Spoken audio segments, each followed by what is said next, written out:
दोस्तों, मैं नमदित्य और मैं आपके अपने YouTube channel MP research centre में आप सभी का स्वागत करता हूं। अगर आप यूपी बोर्ड क्लास 12 में पढ़ रहे हैं तो यह वीडियो यह चैनल आप लोग के लिए वेरी हेल्पफुल है। हमारा जो टॉपिक चल रहा है ये गॉस का प्रमेय है। गॉस के प्रमेय में हमने संपूर्ण डिस्कस कर चुका है, इसका थ्योरम और प्लस इसका डेरिवेशन सब कुछ हो चुका है। बहुत इंपॉर्टेंट है आज का जो टॉपिक है, इसमें हम पूरे का पूरा जितना सब कुछ पढ़ाए हैं गॉस के प्रमेय में, इसमें हम पूरा का हर एक न्यूमेरिकल देखेंगे और हर एक क्वेश्चन की ऐसी की तैसी मतलब पोस्टमार्टम करने वाले हैं। तो आप हमारे साथ बने रहिए। चलिए स्टार्ट करते हैं। आपको जो क्वेश्चन रहेगा आपके स्क्रीन पर आ जाएगा, इसलिए हम यहाँ लिखेंगे नहीं क्योंकि ज़्यादा टाइम वेस्ट हो जाता है। ठीक है, तो चलिए स्टार्ट करते हैं और बैंड बजाते हैं हर एक क्वेश्चन की। बहुत इंपॉर्टेंट क्वेश्चन है। देखिए, सबसे पहला कि हम लोगों ने देखा कि पहले सबसे पहले को क्या आया था सर जी, वहाँ तो हमने एरिया वेक्टर घनकोण निकाले थे, उससे कोई मतलब नहीं है। हमें न्यूमेरिकल बताना है जो इंपॉर्टेंट हो सर जी। देखिए, सबसे पहला कि हम लोगों ने क्या सीखा कि जो फ्लक्स होता है, विद्युत फ्लक्स बराबर होता है E D A cos theta. यही तो होता है, E D A cos theta होता है। ठीक है सर जी, विद्युत फ्लक्स का फार्मूला होता है। दूसरी चीज कि अगर गॉस के प्रमेय आए तो गॉस प्रमेय ने कहा कि जो विद्युत फ्लक्स होता है ना, वो कुल आवेश का एप्सिलॉन नॉट गुना होता है। चलिए ये भी सही है, दो फार्मूला हो गया। फिर विद्युत फ्लक्स में क्या होता है कि अगर मान लीजिए कोई, जैसा मैंने बताया था कि जितने विद्युत फ्लक्स मान लीजिए कि 10 हूँ, 10 अंदर गए, 10 कितने अंदर गए विद्युत फ्लक्स, 10 रेखा जो 10 विद्युत फ्लक्स हैं वो अंदर भीतर की ओर गए, और मान लीजिए 5 बाहर चले गए, 5 बाहर चले गए। तो एक बार बताओ कि अंदर कितने विद्युत फ्लक्स हैं सर जी? 5। अब ये बताओ माइनस अंदर है तो माइनस होगा कि प्लस होगा सर जी? वैसे आप सिंपल सी चीज़ है, अगर ना जान पाओ तो सिंपल सी चीज़ देखो कि मान लीजिए, देखिए 10 अंदर गया तो जो अंदर जाते हैं उनको हम लिखते हैं माइनस, और जो बाहर निकलते हैं उनको हम लिखते हैं प्लस। जो बड़का होता है उसी का चिन्ह लगाया जाता है, तो 10 में से 5 गया 5। जो बड़ा होता है माइनस तो उसका चिन्ह लगा दिया जाता है, तो माइनस हो गया। तो मैं ये कह सकता हूं कि ये जो माइनस है तो ये बताता है कि ये भीतर है, बाहर निकला नहीं है। इसका मतलब यही हुआ। ठीक है सर जी, ये भी कॉन्सेप्ट क्लियर है। तो कि -5 विद्युत फ्लक्स अंदर है। फिर हमने फिर इसके अनुप्रयोग में, गॉस के अनुप्रयोग में देखा कि हम जब आवेशों को अनंत लंबाई पर एक रेखा पर सजाते हैं तो उसको हम क्या कहते हैं सर जी? उसको तो हम लैम्डा कहते हैं, उसको रेखीय आवेश घनत्व कहते हैं। इसका जो फार्मूला आया था वो आया था सर जी ई बराबर, इसके लिए कैसे आया था सर जी? अनंत था, बहुत बड़ा के था सर जी, इतना बड़ा के था। तो उसके लिए फार्मूला क्या आया था, कैसे आया था फार्मूला? देखिए, सबसे पहले ये अनंत लंबाई का था तो 2 पाई आर एल होता है। तो इसका जो फार्मूला था ई बराबर 1/4 पाई एप्सिलॉन नॉट और 2 लैम्डा बटे आर स्क्वायर। यही तो था पहले केस में। फिर दूसरा केस क्या था कि एक चद्दर था। क्या था? एक चद्दर था, बहुत अनंत लंबाई का चद्दर था। तो हमने एक बम्मा लगा दी, इसमें भी बम्मा लगाया था एज्यूम करके, है ना? ये गासियन पृष्ठ है तो इसमें भी गासियन पृष्ठ बनाया था। तो इसके लिए जो विद्युत क्षेत्र की तीव्रता होता है ना, एक्चुअली में इस पूरे चैप्टर में हम विद्युत क्षेत्र की तीव्रता ही निकालते हैं। अनुप्रयोग यही था कि विद्युत क्षेत्र की तीव्रता कितना होगा, कहाँ कहाँ पे, पृष्ठ पर, पृष्ठ के बाहर, पृष्ठ के अंदर।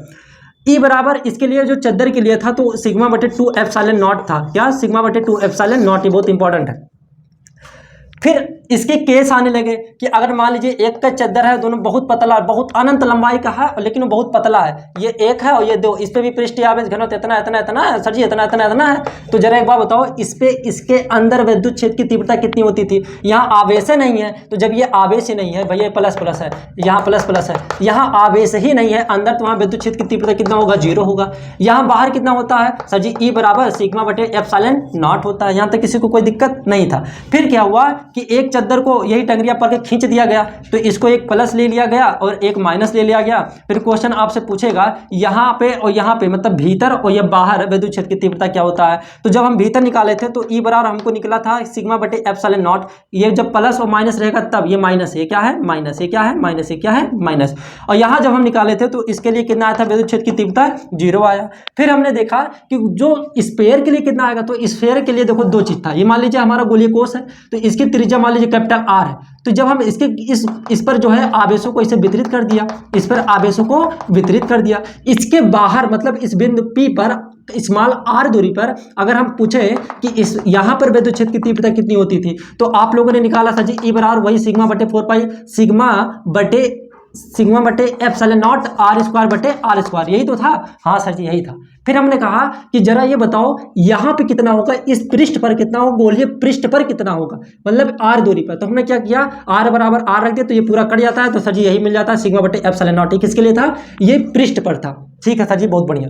फिर हमने कहा कि सर जी इसके अंदर कितना होता है, तो एक बात बताओ, इसके अंदर जहां आवेश रहता है वहीं विद्युत क्षेत्र होता है, तो यहाँ आवेश है या नहीं है, तो यहाँ विद्युत क्षेत्र की तीव्रता कितनी होती है, 0। ये लियो भैया, पूरा कॉन्सेप्ट क्लियर हो गया पूरे चैप्टर का। लेकिन हम तो न्यूमेरिकल लगाने वाले हैं, अब हम न्यूमेरिकल लिखते हैं। आप लोग इसका फार्मूला आप न्यूमेरिकल लगाएंगे तो ऑटोमेटिक याद हो जाता है, ठीक है। बहुत बढ़िया इंपॉर्टेंट क्वेश्चन लेकर आया हूँ। तो क्वेश्चन नंबर हम पहला पढ़ते हैं। एक चीज और कि अगर आपके एप्सिलॉन नॉट का मान पूछा जाए तो कितना होता है, 8.85 गुणे 10 के पावर माइनस 12 था जी। मात्रा क्या होता है, बहुत इंपॉर्टेंट है एप्सिलॉन नॉट का। अच्छा, अगर मान लीजिए ना याद हो तो एप्सिलॉन नॉट का मान कैसे होता है, कूलाम के नियम पे 1/4 pi epsilon not Q1 Q2 बटे R², यही तो होता है, ठीक है। आंकिक जो द्वि, अगर मैं पूछ लूँ द्वि का मान लीजिए मात्रक होता है, दो का नहीं होता है, आंकिक जो नंबर होते हैं उनका मात्रक नहीं होता है, तो 4 पाई हटा दो भैया। अच्छा, ये एप्सिलॉन नॉट नीचे होता है, इसको वहां भेज दीजिए, आइए आपका इंतजार है। जैसे ये उठकर यहाँ जाएगा तो उसको यहाँ चला जाएगा। अब मात्रक तो बता ही लेंगे ना, क्यू ये भी आवेश है, ये भी आवेश है, तो आवेश का मात्रक कुलाम, आवेश का मात्रक कुलाम, कुलाम इंटू कुलाम बराबर कुलाम स्क्वायर, तो हो जाएगा कुलाम स्क्वायर। ये हो जाएगा न्यूटन, और ये हो जाएगा आर का मात्रक दूरी होता है, मीटर होता है, तो आर तो दूरी है ना, दूरी का मात्रक मीटर है, तो मीटर का होल स्क्वायर हो जाएगा। तो भैया मात्रक मिल गया, कुलाम स्क्वायर न्यूटन प्रति मीटर स्क्वायर। यहाँ तक किसी को कोई दिक्कत नहीं होना चाहिए, उठा के पटक देंगे अगर गलती वलती होगा। हाँ, बढ़िया नंबर की गेन करना तुम लोग, ठीक है। अरे उठा के मतलब अच्छे से मारेंगे, ठीक है। क्वेश्चन नंबर 1 है, पहला क्वेश्चन है, आपकी स्क्रीन पर आ जाएगा। क्वेश्चन नंबर 1 है कि 10 के पावर माइनस 7 कुलाम, तो कुलाम किसका मात्रक होता है सर जी, क्यू का, तो क्यू का मान मिल गया, बल्ले बल्ले हमारा कहानी फिट है। कह रहा है कि 1 मीटर भुजा वाले घन के केंद्र पर स्थित है, तो भैया 1 मीटर भुजा वाला घन है, ये क्या है, एक घन है। तो चलो भैया बना दिया, घन तो बना लेंगे हम। इसके केंद्र पर जो इसकी लंबाई ना 1-1 करके है, 1-1 करके है, सब इसकी लंबाई कितना है, 1-1 मीटर, ठीक है, बहुत बढ़िया। इसके केंद्र पर है भैया आवेश, आवेश रख दिए, कोई ये बात नहीं है, बहुत अच्छी बात है।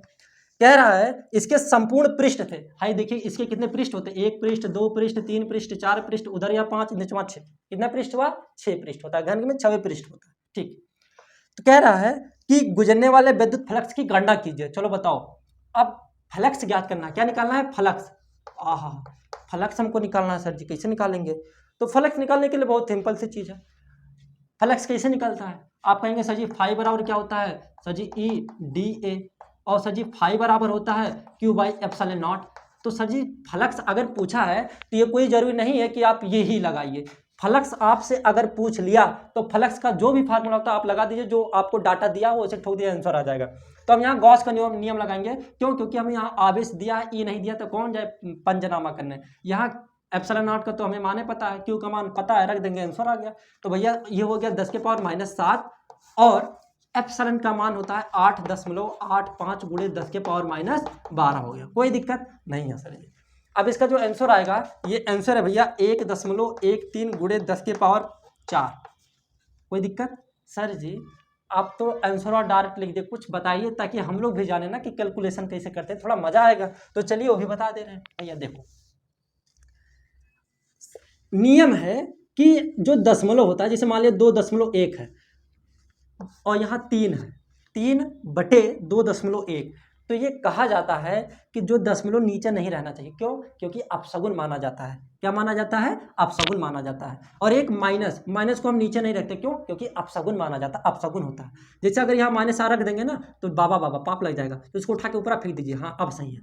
दशमलव है ना नीचे, एकदम बेकार है, दशमलव को हटाओ। तो देखो दशमलव हटता कैसे है, मान लीजिए मैं आपसे कह दूं कि जरा आप 2 में 10 का भाग दीजिए, तो सिंपल सी चीज़ है, आप क्या करिए जी, कितना जीरो है, 1 जीरो है, तो 1 अंक बाद दशमलव लगा दीजिए, हमारा आंसर हो जाएगा, कोई दिक्कत नहीं। अच्छा, जैसे सर जी नहीं समझा यार, जैसे मैं कह दूं कि जरा 100 का भाग दो 246 में, तो क्या करोगे, 1 जीरो 2 जीरो, तो 1 अंक 2 अंक क्या लगा देंगे, हमारा आंसर हो जाएगा, ये क्या हो जाएगा, आंसर हो जाएगा। अच्छा सर जी, अगर वही चीज़ें हम ऐसे लिखें, अब मैं कह दूं कि इसको भिन्न के रूप में बदलो, तब कैसे बदलेंगे, सिंपल सी चीज़ है, दशमलव के बाद कितना अंक है, 1 और 2, तो हटा के दशमलव 2 जीरो नीचे लगा देंगे, हो गया भिन्न के रूप में। अब यही हम कहानी ये करने वाले हैं, दशमलव के इधर कितना अंक है, 1, तो 1 अंक नीचे कर देंगे, लो भैया हट गया। अब ये नीचे उठा के ऊपर चला जाता है, तो ये हो जाएगा, यहाँ बढ़ा देंगे, अब ये हो गया भिन्न के रूप में बदल गया। तो अब हम यही कहानी लगाने वाले हैं, इसको लगभग आप 9 मान लो, इसको लगभग क्या मान लो, 9 मान लो, लगभग वैल्यू मान लो। अब चाहो तो इसे 9 भी मान सकते हो भैया, लगभग वैल्यू अप्रोक्सीमेशन, लेकिन हम यहाँ 8/5 करते हैं, ठीक है। देखो ये हो जाएगा 10 के पावर -7, ये ऊपर जाएगा तो हो जाएगा 10 के पावर +12 बटे 8.85। दशमलव के 2 अंक है, दशमलव हटा दो, 2 जीरो नीचे लगा दो, आपका बल्ले बल्ले कहानी फिट। दशमलव हट गया सर जी, अब तो कर लेंगे भाग भाग। अब देखो 12 में से 7 गया तो कहोगे सर जी 10 के पावर 5, क्यों? क्योंकि 12 प्लस है, ये माइनस है तो बड़का चिन्ह लगा जाता है, 12 5 हो गया, ठीक। अब 2 जीरो है, 2 जीरो ऊपर लेके चले गए तो 2 जीरो ऊपर आ गया, चलो ठीक है, कोई दिक्कत नहीं है। और नीचे है भैया 885। अब 5 से काट लो, थोड़ा छोटा कर लो, देखो ये हो जाएगा 20, इसको काटो, देखो 5 एक नम 5, 3 बचा, तो ये 5 7 35, 5 या 15, कोई दिक्कत नहीं है सर जी। अब 20 का अभी एक जीरो इससे उधार ले लो, क्योंकि 173 बड़ा है, तो 173 में 20 का भाग करने में थोड़ा दिक्कत लगेगा दशमलव सलों में, तो आप क्या करो, इससे को यार हमको दे दो, थोड़ा बड़ा हो जाए, एक जीरो इसको दे दो, तो ये हो जाएगा 10 के पावर 4 और ये हो जाएगा 200, कोई दिक्कत नहीं है सर जी। अब आप 173 को भाग दे ही ले जाएंगे तो वही आएगा 1.13 गुणे 10 के पावर 4 आ जाएगा, ये हमारा आंसर हो जाएगा। लेकिन सर जी क्या यही आंसर होगा? अब जरा ये बात बताओ, आप इंटर में चले गए हैं तो ये होगा फाई का जो मान आया 1.13, अब तो भाग कर ही ले जाएंगे भैया ना, 173 का भाग 200 में, 173 51 में 173, देखिए एक बार जाएगा, दशमलव लगाएंगे फिर एक बार ले जाएगा, और गुणे 10 के पावर 4। मात्रक क्या होगा इसका? सबसे पहला चीज है मात्रक लिखना। तो फाई का मात्रक क्या होगा? तो जरा एक बार बताओ, फाई बराबर क्या होता है सर जी? फाई बराबर होता है ई डी ए। क्या होता है? E D A. तो ई का मात्रक क्या होता है सर जी? पता नहीं। तो ई बराबर क्या होता है भैया? F by Q. एफ का मात्रक क्या होता है? न्यूटन, और इस क्यू का मात्रक होता है कूलाम, तो इसका मात्रक हो गया न्यूटन प्रति coulomb. Sir G D A का मात्रक, ए तो एरिया है, एरिया का मात्रक क्या होता है? मीटर स्क्वायर, तो हो गया न्यूटन मीटर स्क्वायर प्रति कूलाम, तो ये हो गया न्यूटन मीटर स्क्वायर प्रति कूलाम, ये हमारा हो गया आंसर। ठीक है सर जी, बल्ले बल्ले, कोई दिक्कत नहीं। अब दूसरा क्वेश्चन देखते हैं, बहुत मजा आने वाला है भैया, आप लोगों के लिए बहुत इंपॉर्टेंट है ये सब क्वेश्चन, क्योंकि हम चुन चुन के लाए हैं। देखिए क्वेश्चन दूसरा है, इसमें थोड़ा कॉन्सेप्ट समझते हैं। इसमें जैसे क्वेश्चन आएगा, जो फाई बराबर होता है ना, ये फाई ई बराबर होता है ई डॉट डी ए या E D A cos theta, ये तो आप जानते हैं। अगर कॉस थीटा ना लिखो, अगर कॉस थीटा हमें ना लिखने मन ना करे तो इसको हटा दो, लेकिन यहाँ ये प्रोडक्ट लगाओ, ठीक है। ये प्रोडक्ट ये बताता है कि ये अदिश गुणनफल है। दो चीज होता है, वेक्टर क्लास 11 में पढ़े होंगे, एक होता है स्केलर वेक्टर और एक होता है वो जिसे कहते हैं सदिश, और जिसे एक अदिश। तो सर जी सदिश व अदिश क्या होता है? तो अगर ये क्रॉस आ जाए तो ये क्या होगा? सदिश, और ये है अदिश। क्रॉस मल्टीप्लाई, जैसे मैं कह दूं कि ए क्रॉस बी, तो इसके लिए अलग फार्मूला लगता है, और ए डॉट बी इसके लिए अलग फार्मूला लगता है। सर जी बता दीजिए, तब थोड़ा मैथमेटिक्स भी हो जाए, जान जाएंगे। ए क्रॉस बी बराबर होता है ए बी साइन थीटा। यहाँ एक बिंदु लग जाता है, ये बताता है कि ये एकांक मतलब ये मतलब सदिश है, ठीक। अगर ए डॉट बी लगा दे तब तो सर जी ये हो जाता है ए बी कॉस थीटा, कोई दिक्कत नहीं है। वही तो लिखे हैं ई डी ए बराबर, चाहे ऐसे लिखो, देखिए ई डी ए चाहे ए डॉट बी, तो अगर डॉट को हटाना है तो इसको हम लिख सकते हैं E D A cos theta, कोई दिक्कत यहाँ तक नहीं है सर जी। कॉन्सेप्ट आपको जरूरी है, सीखना पड़ेगा, सीख ले रहे हैं सर जी, अब बता दे रहे हैं। देखिए अगर मैं कह दूं कि जैसे मैं कह दिया कि जो अदिश गुणनफल होता है ना, जैसे मैं कह दिया ए डॉट बी बराबर होता है a b cos theta. A b cos theta आपका थोड़ा मैथमेटिक्स पोर्शन लेके समझ लिया, आपको बहुत इंपॉर्टेंट है, क्योंकि फिजिक्स में इसके बहुत काम आने वाला है। ए डॉट बी बराबर होता है ए बी कॉस थीटा।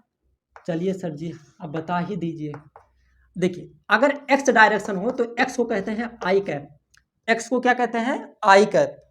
तो अगर मैं एक्स डायरेक्शन को रिप्रेजेंट करूं, तो अगर मैं कह दिया ये आई वाला, ये आई एक्सिस है, तो आई मतलब एक्स, कोई दिक्कत नहीं है। फिर इसे कहते हैं जे, इसे क्या कहते हैं? जे एक्सिस। क्यों? क्योंकि जे को कहते हैं वाई को हो या जे को हो, बात एक है, ये सदिश रूप में आ गया। अगर इस जड़ को हम ले लेंगे के, तो चाहे के अक्ष बोलो चाहे जड़ अक्ष बोलो, कोई दिक्कत नहीं है सर जी। वाई को जे बोलो, जड़ को के बोलो, यहाँ तक किसी को कोई दिक्कत नहीं है सर जी।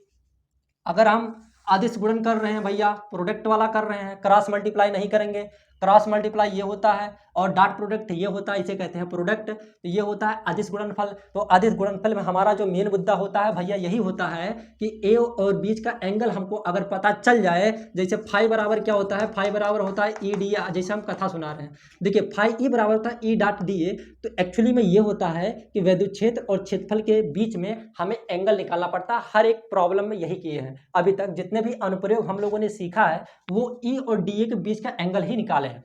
तो अगर कहीं भी रहे तो चलिए मैं कह दूं कि आई डॉट आई का मान कितना होगा।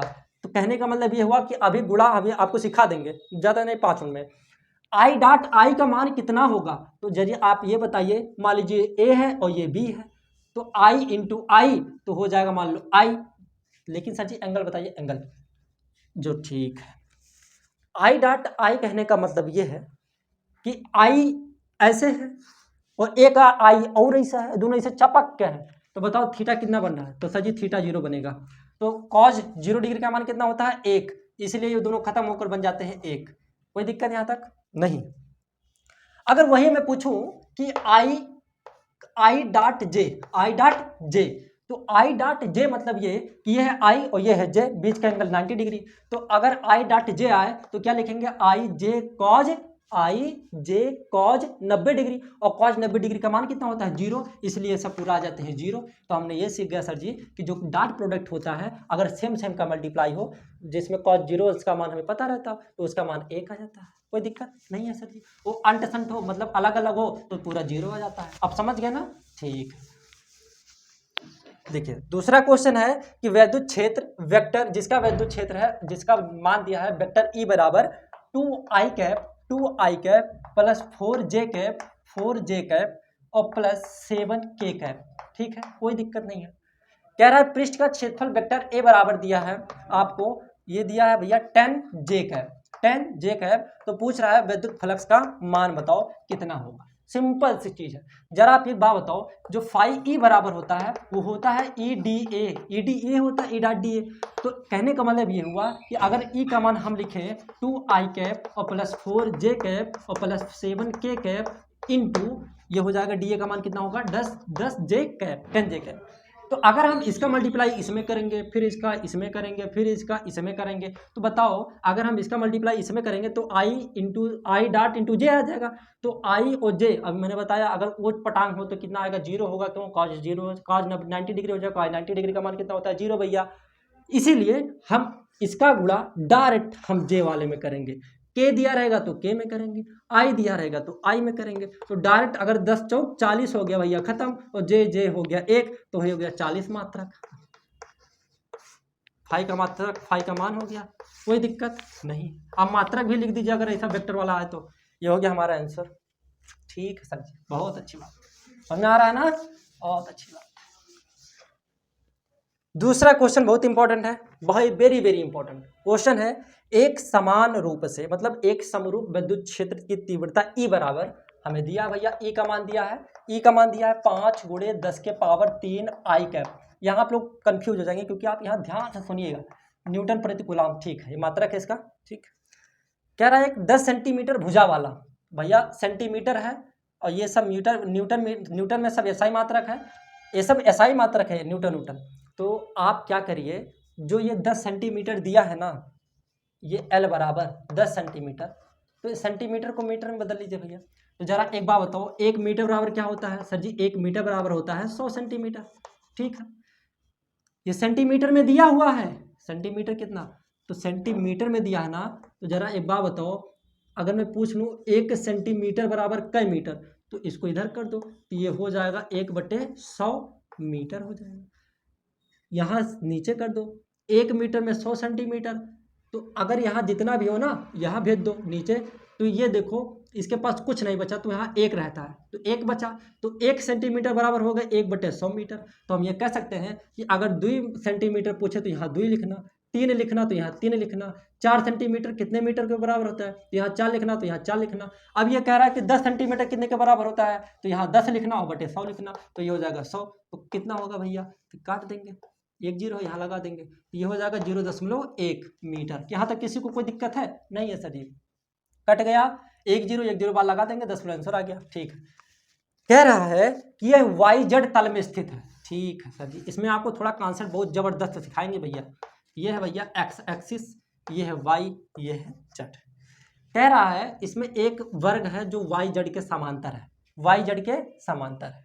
ठीक है, देखिए यहाँ आई कैप है तो जाहिर सी बात है हमें जो एरिया लेना है, देखिए पहले ये वर्ग है जिसकी एक भुजा 0.1 मीटर और 0.1 मीटर हमने बदल लिया मीटर में, तो इसका जो एरिया होगा, इसका जो एरिया होगा, एरिया बराबर वर्ग की भुजा का क्षेत्रफल क्या होता है, लंबाई गुणे चौड़ाई, तो 0.1 गुणे 0.1 कितना आ जाएगा, 0.1 का होल स्क्वायर आ जाएगा।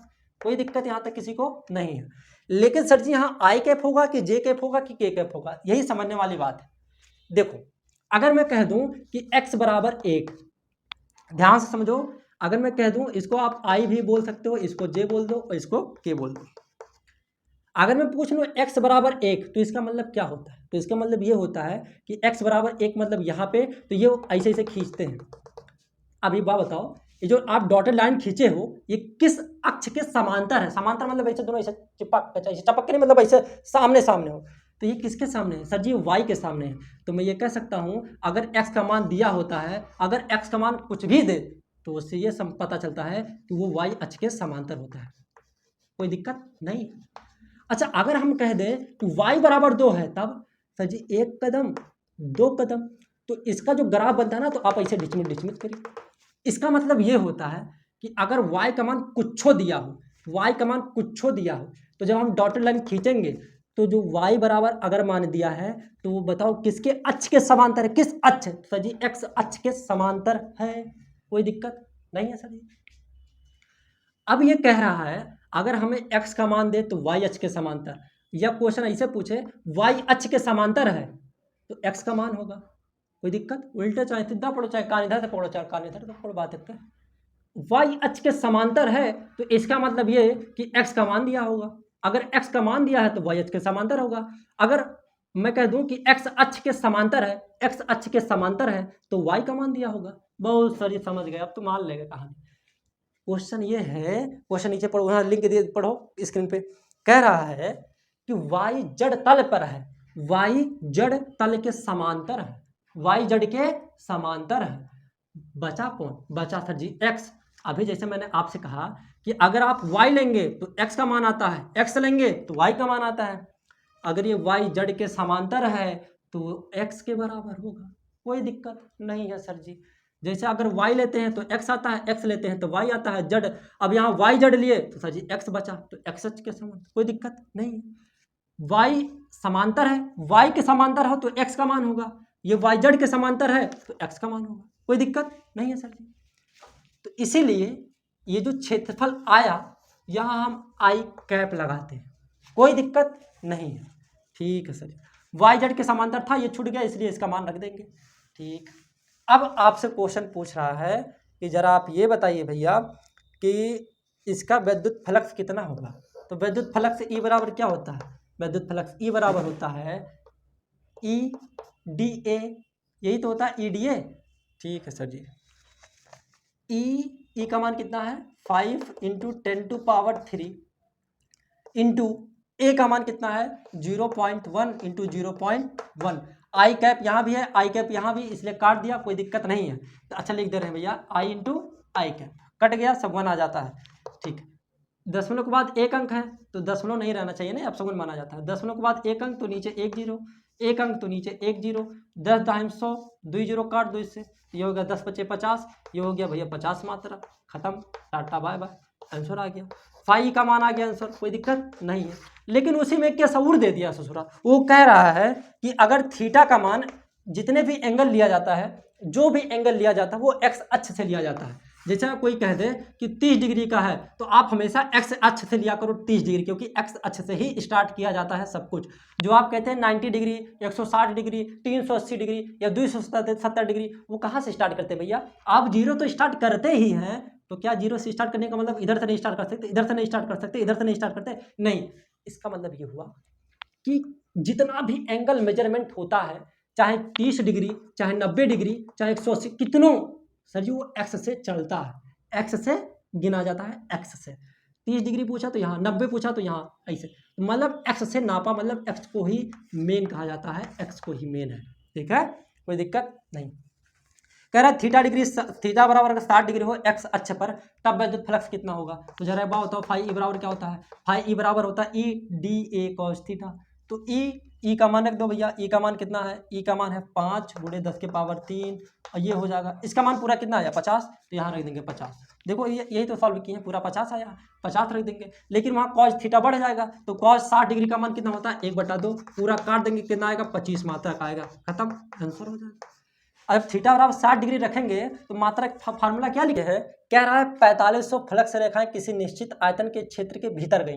चलो भैया कोई निश्चित आयतन है जिनमें से 4500 रेखाएं अंदर गई और 2500 रेखाएं बाहर गई, 2500 रेखाएं बाहर गई। तो जरा आप ये बताओ टोटल फ्लक्स कितना होगा।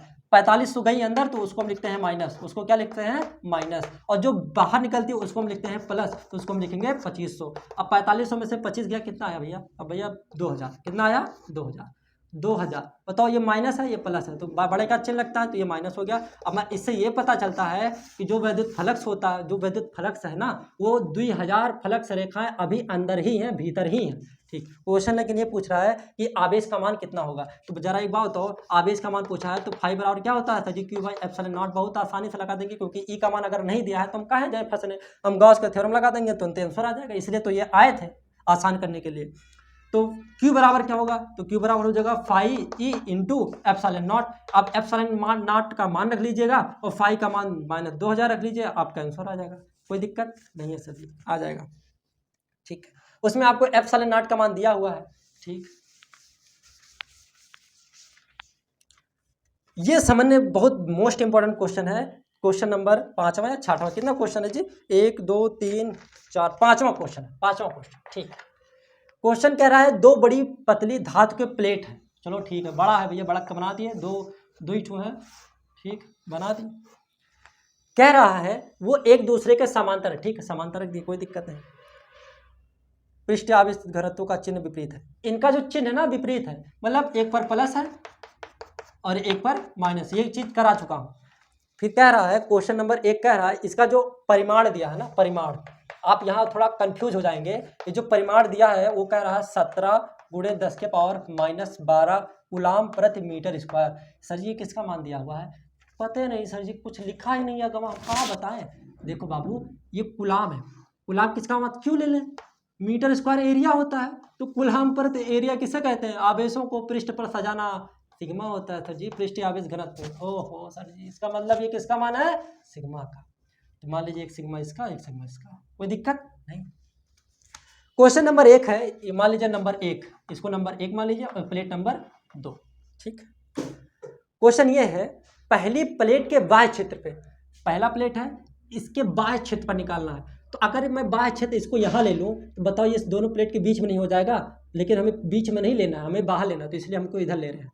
मान लीजिए बिंदु P है, बिंदु P है, ठीक, इससे विद्युत क्षेत्र की तीव्रता निकालना है। अब सर जी ये भी आवेश है, ये भी आवेश है, इसके कारण भी विद्युत क्षेत्र की तीव्रता लगेगा, इसके कारण भी विद्युत क्षेत्र की तीव्रता लगेगी, लेकिन कितना होगा बताइए।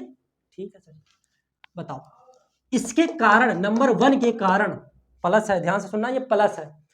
तो प्लस जो विद्युत क्षेत्र होते हैं, विद्युत क्षेत्र रेखाएं प्लस अगर होंगे तो क्या होता है, वो भागती हैं या बुलाती हैं, भगाती हैं। तो जो इससे विद्युत क्षेत्र होता है प्लस से, वो निकलती है। आहा, तो ये प्लेट नंबर 1 है, तो ये इसके कारण जो विद्युत क्षेत्र होगा E1 वो भगाएगा, जाइए आपका कोई काम नहीं। ठीक है, ये जो दूसरा प्लेट नंबर दूसरा है ये बुलाएगा, बुलाती है, बुला लिया, कोई दिक्कत नहीं है, माइनस अपने तरफ बुलाएगी और ये ढकेलेगा। ठीक, आइए आपका इंतजार है, जाइए आपका कोई काम नहीं है। ठीक, चद्दर है भैया, तो चद्दर के लिए जो विद्युत क्षेत्र की तीव्रता होती है E1 बराबर होता है σ/2 एप्सिलॉन नॉट, कोई दिक्कत नहीं है सर जी। E2 चद्दर भी है तो इसके लिए फार्मूला वही होता है 2/2 एप्सिलॉन नॉट। लेकिन अब इसका परिणामी ई विद्युत क्षेत्र की तीव्रता किधर होगा, E1 - E2, क्योंकि अंटसंट है, मतलब एक इधर जा रहा है एक इधर जा रहा है तो माइनस हो जाएगा। तो E1 - E2 दोनों सेम है, तो σ/2 epsilon not minus σ/2 epsilon not, पूरा कट गया, कितना आ गया 0, कोई दिक्कत नहीं है। दूसरा देखो, इसको जरूरत नहीं पड़ा। ठीक, दूसरा ये कह रहा है कि दूसरी प्लेट के बाह्य क्षेत्र पे, अब दूसरे प्लेट पे आओ, दूसरे प्लेट के ये बाह्य क्षेत्र, सर जी यहाँ बाह्य मतलब रख दे तो बाबू आज जब रख देंगे तो फिर बीच में आ जाएगा, इसलिए हम यहाँ रख दें, मान लीजिए पी डैश, ठीक है। इसके कारण विद्युत क्षेत्र लगेगा एक टुक, बताओ ये भगाएगा कि बुलाएगा? आइए, क्यों? क्योंकि माइनस है, माइनस है, बुला लेगा, ठीक है। इसके कारण मान लीजिए E2 है ना, क्योंकि प्लेट 2 है तो इसके कारण जो विद्युत क्षेत्र की तीव्रता होती है बुलाती है और ये भगाती है। लो भाई E2, ये भी उल्टा है, तो प्लेट 2 के कारण जो क्वेश्चन नंबर बी है उसके कारण जो विद्युत क्षेत्र की तीव्रता होगी परिणामी E, तो वो भी वही होगा E1 माइनस E2, क्योंकि उल्टा सीधा है। तो ये हो जाएगा सिग्मा बटे 2 एप्सिलॉन नॉट माइनस सिग्मा बटे 2 एप्सिलॉन नॉट, क्योंकि चद्दर है तो चद्दर का फॉर्मूले होता है सिग्मा बटे, कट गया, कितना आ गया 0, खत्म। बहुत अच्छी बात, बहुत अच्छी बात, शाबाश। तीसरा ये है कि कह रहा है प्लेटों के बीच यहाँ पे निकालना है, मान लीजिए क्यू बिंदु पर, तो यहाँ लिख दीजिए क्यू बिंदु पर, क्वेश्चन नंबर सी, क्यू बिंदु पर जरा आप ये बताओ ये प्लेट प्लस वाला क्या करता है? भगाता है, भगा देगा। मान लो E1, ये क्या करेगा? बुला लेगा। लो भैया E2, तो यहाँ जो परिणामी विद्युत क्षेत्र की तीव्रता होगी E बराबर वो हो जाएगा E1 प्लस E2, क्यों? क्योंकि एक डायरेक्शन में जा रहे हैं तो जुड़ गए।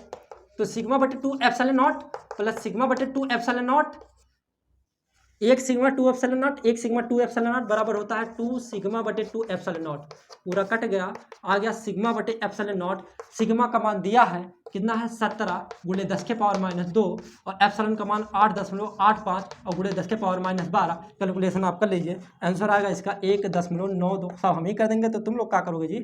ये हो जाएगा 10 के पावर माइनस 11 न्यूटन प्रति कूलम, ये होगा मेरा आंसर, ठीक है। वीडियो बहुत बड़ा हो जाएगा इसलिए इस पर विराम लगाते हैं, बाकी एक वीडियो में थोड़ा और न्यूमेरिकल ले आएंगे ताकि आप लोगों के लिए कोई दिक्कत ना पड़े। न्यूमेरिकल में आप लोग एकदम महाराजा कहलाएं। ऐसे ही इंटरेस्टिंग वीडियो देखने के लिए हमारे चैनल को सब्सक्राइब कीजिए। आई होप कि पूरा लेक्चर समझ में आया होगा। मिलते हैं अगले क्लास में। जय हिंद, जय भारत। थोड़ा सपोर्ट कर दीजिए ताकि हम भी थोड़ा यूट्यूबर बन जाए भैया।